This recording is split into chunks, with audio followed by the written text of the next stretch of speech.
has evolved over the years, but with the push towards making batteries rechargeable, this gadget, as we know it so well today, may soon be, well, dead.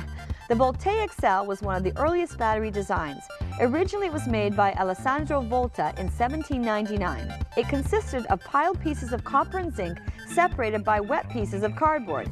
It was the first to produce a reliable and steady current, as well as a method of generating electricity.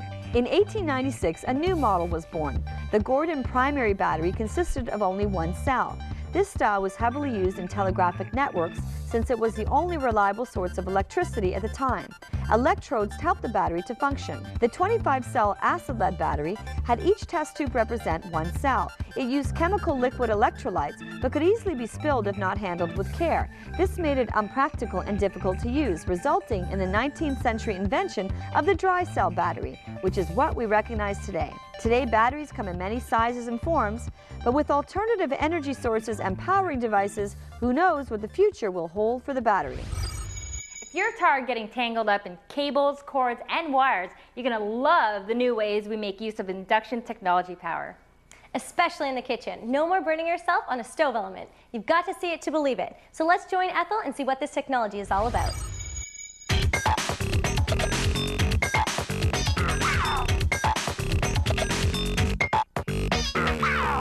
Dave here is one of the inventors of this great new kitchen technology. It allows you to boil water in half the time than a microwave would, and it's all done on this counter. There's no element, and it's just this. Can you explain how this technology works? Sure, I'd love to. We have an induction coil built into the surface, and there's a couple of them on the surface. And when you basically place a device over it, it recognizes that the device is there. It's off normally.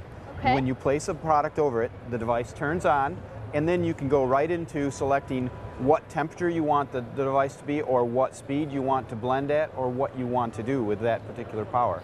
So it's just like having a burner on your range, but you can not only cook on it, you can also power other devices.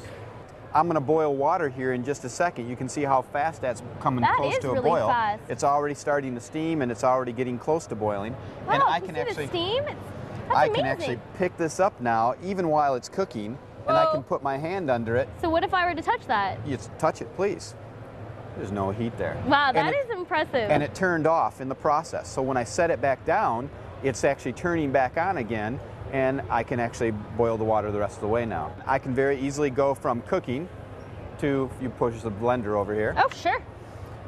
To making a smoothie. So in this case, now all of a sudden, wow.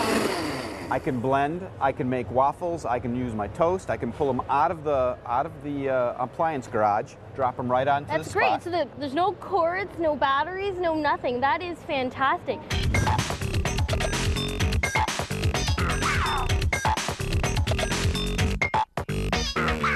What we can do is, by placing that pan over here, I can download a recipe from the internet. Really? And this computer can actually talk to not only the pan, but also the device controlling the pan. And by doing so, can actually run a full recipe for you. So there's actually sensors incorporated in the pan. Right. It receives power from the surface. Okay. It turns on the pan handle. There's RF transceiver here. It talks to the laptop, but it also talks to the power supply underneath the countertop. I can download a recipe. It can actually step me through the recipe.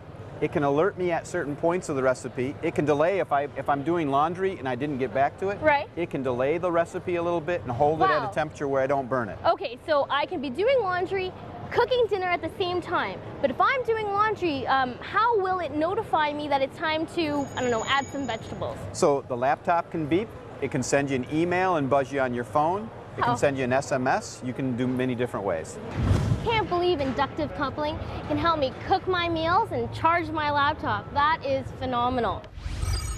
Well, that's it for today. We hope you enjoyed all the interesting gadgets, gizmos, and innovations we brought to you.